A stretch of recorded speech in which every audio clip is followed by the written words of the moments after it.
my story I'm bringing to the screen. Are you ready to go back to Titanic? This story is so strange that I feel it should be told. It's from December in the early 2000s. I was living in Hong Kong and working with a gaming company. I want to tell the story for several reasons. Firstly, another guy told the story, and it's not correct. Second, it's my story, not his.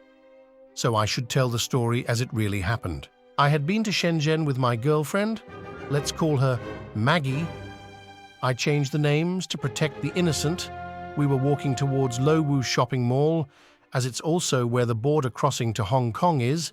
We had enjoyed a good meal and some massage, and in a good mood, walking. When suddenly a girl tapped me on my shoulder, I was surprised and suspicious, as it could be a diversion to steal something. Shenzhen was a bit Wild West back then. She said, "The guy in the white shirt just stole your wallet." "What?" I checked my back pocket where I stupidly had stored my wallet. It was still there. Now I was even more suspicious, so said, No, I'm not falling for that. My wallet is here." Also not the best move from me. But then she said, "He took something from the pocket in your backpack." And I checked. Oh, she was right. My camera was gone. Right away, I headed for the guy in the white shirt. He was maybe 30 meters ahead of us, walking fast. I grabbed his arm and said, "You stole my camera, give it back." He said, No, I didn't steal anything. Not me. he was wearing thin Shenzhen trousers and a simple white shirt. I could see he did not have my camera. Okay, man. Sorry. I guess I got the wrong guy," he said. Okay, and continued walking. Now I was well confused and went back to Maggie. The girl was still there. She said she saw him pass it to someone. That made sense. Kinda. So I chased him again, and this time I said in a loud voice, I know you nicked it and gave it to someone. I want it back right now. To this he replied, Yes, I'm so sorry. I said, "You're coming with me to the police." Maggie was not happy as her photo was on the memory card, and she lived in Shenzhen, so these guys could possibly make trouble for her. She wanted the camera back too. We walked with the thief to the Shenzhen bus station under the shopping mall. I had the guy sit, his back on the bus tire. Maggie went to talk with the police as she speaks Mandarin and could explain fast. While waiting for her and the police to get back to me, I was circled by several of the thief's buddies that I had to intimidate as they were on bicycles, and I expected they wanted to help him escape. I was not having that. The thief wanted to stand, so I did threaten to kick him. He stayed sitting. Then Maggie arrived with the police.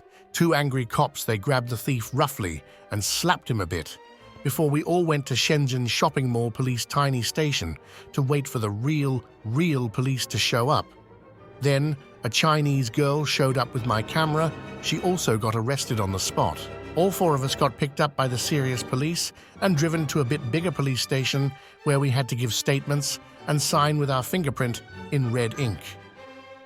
I was asked the value of the camera and said it was around $200. After some talking with the police, Maggie told me that there is death penalty for theft, over $150. This made me change my statement. I said the camera was around $100, as I did not want this man killed over my camera. He had made a mistake, a stupid mistake. He should have stuck with he didn't do it. I would have had to let him go. Now he was in a world of trouble, and I felt sorry for them both. The girl returned the camera, hoping to get her boyfriend back, but the cops did not work that way. I was happy that he won't get executed. I hope he learned something and really wish that couple the best after saying that. When we were leaving the police station, the girl spewed out a curse at Maggie, something about being a traitor to her own people, dating a white ghost. Yes, really a curse. So we took a taxi back to the border and got home a few hours later with a bit of an empty feeling inside. I thought the story would end here, but no. A few weeks later, I was having a barbecue party with friends and was telling the story when my boss said, Did you read that on the internet? I read that story a few days ago. I was a bit offended and replied, "Not at all." It happened to me last week. Then he replied that he had read this story online on Asia Expat website. I said it could not be possible as this was the first time telling the story. He promised to send me a link. The next day I got the link and wow, it was a jaw-dropping read. It was very exact and only a few differences. It said that he wanted to kick the guy and hit him. Only because of witnesses he did not. The story was written by Conrad Guilo or Hemlock. I never found out if it's two people or the same guy. I had to read it twice, but no doubt that's my story. And how the beep could he have it? Only one link.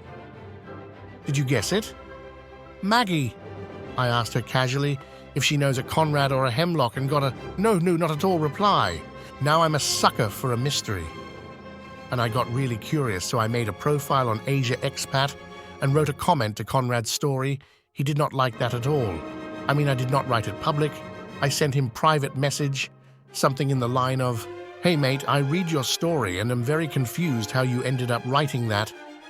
As it's what happened to me last weekend, I guess you must know Maggie.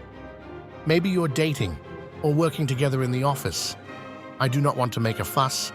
It's just that reading my story written by you made me think, wow, you must have a boring life to use my story.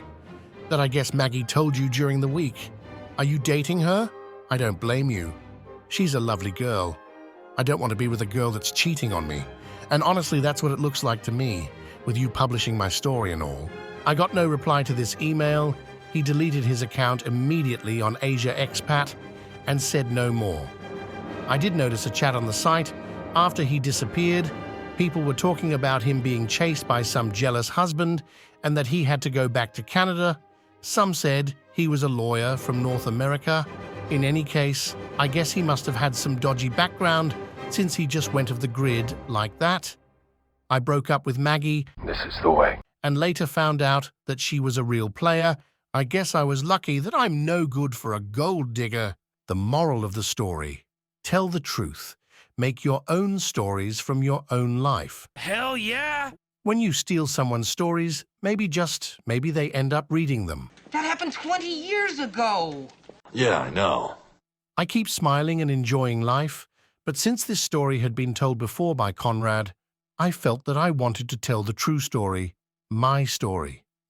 That really happened, and I did not want to kick anyone. Hello, welcome to Mr. H2S. My channel is all about creating success from doing positive things and smiling.